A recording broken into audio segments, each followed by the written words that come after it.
Ce week-end, ce sont également les 24 heures vélo du Bois de la Cambre, 28e édition. Plusieurs milliers de jeunes de 8 à 25 ans vont se relayer jour et nuit. C'est le plus grand rassemblement scout et guide de Belgique. On va retrouver sur place en direct Marine Hubert. Alors Marine, la circulation est déjà interdite en partie dans le Bois de la Cambre.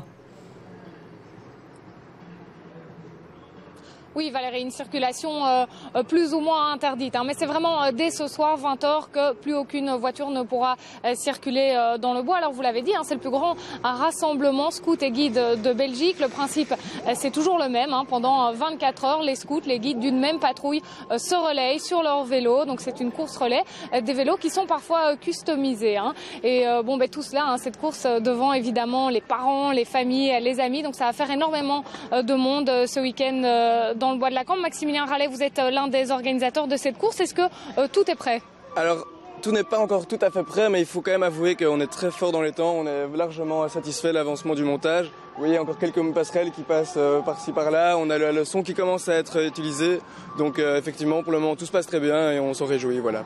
Alors, on se trouve donc dans le Bois de la Cambre. C'est l'un des poumons verts de la capitale. J'imagine qu'il y a des dispositifs qui sont mis sur pied pour protéger cette nature. Effectivement, donc c'est pour ça qu'on tient très fort à faire cet événement dans ce bois, parce que c'est vraiment un patrimoine très important. Et donc on sensibilise les jeunes à venir voir le Bois de la Cambre. Et donc pour ça, on protège évidemment le bois. On a des tapis en dessous des tentes pour éviter que le fait de marcher puisse les endommager, puisse endommager la pelouse. On a aussi mis un plancher pour éviter que les gens ne sabotent trop la pelouse au niveau ici de l'intérieur.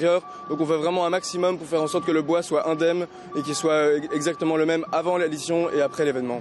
Alors en termes de sécurité, contrairement aux 24 heures vélo de Louvain-la-Neuve, l'alcool est complètement interdit pendant cette course. Voilà, effectivement, donc l'alcool est tout à fait prohibé. Pour nous, c'est très important parce qu'on veut vraiment que les jeunes, qui sont quand même âgés de 12 à 17 ans, vivent l'événement de manière très saine. C'est une compétition qu'on veut très saine, donc on exclut les drogues, les boissons énergisantes et les boissons alcoolisées. Et donc pour ça, on a des équipes qui patrouillent même la nuit pour éviter que des jeunes viennent ici dans un souci de consommer de l'alcool ou de la drogue. Et donc effectivement, on tient très fort à ça et on l'applique de manière très stricte. Et vous collaborez d'ailleurs avec la police. La police est présente et on a des contacts avec eux depuis plusieurs mois pour éviter tout problème pendant l'événement. Ouais.